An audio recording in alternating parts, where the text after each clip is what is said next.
তো চলে এলাম তোজোর ড্রয়িং কম্পিটিশানে। আর এখানে কত বড় বড় প্রাইজ রাখা আছে দেখো। আমাদের তোজোবাবুর তো বড় প্রাইজটার উপরেই নজর।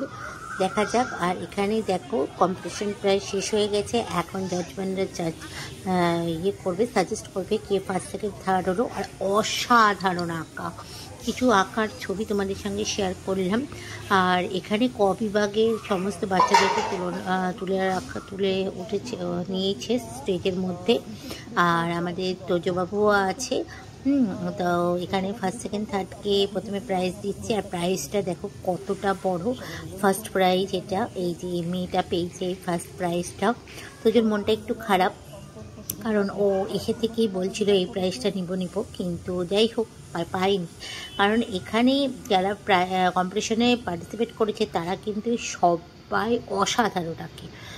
তার মধ্যে থেকেও যে তোজো ফিফথ হয়েছে, এটা আমার খুব ভালো লেগেছে। তোমরা আশীর্বাদ করো তোজো এইভাবেই যেন সামনের দিকে এগিয়ে যায়, আরও বড় হতে পারে, আর ওর মায়ের আশা এইভাবেই কিন্তু পূরণ করতে পারে।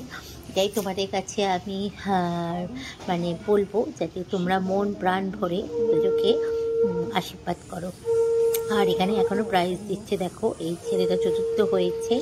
আর এইবার হচ্ছে তোজোবাবুর পালা, যে আমাদের তোজোবাবু প্রাইজ নিচ্ছে। প্রথমেই বললাম ওর মনটা একটু মানে আপসেট হয়ে আছে, কারণ ও প্রাইজটা পায়নি ওইটা। তো যাই হোক, চলো এইভাবেই তোমরা পাশে থেকো। এই যে তোজোবাবুর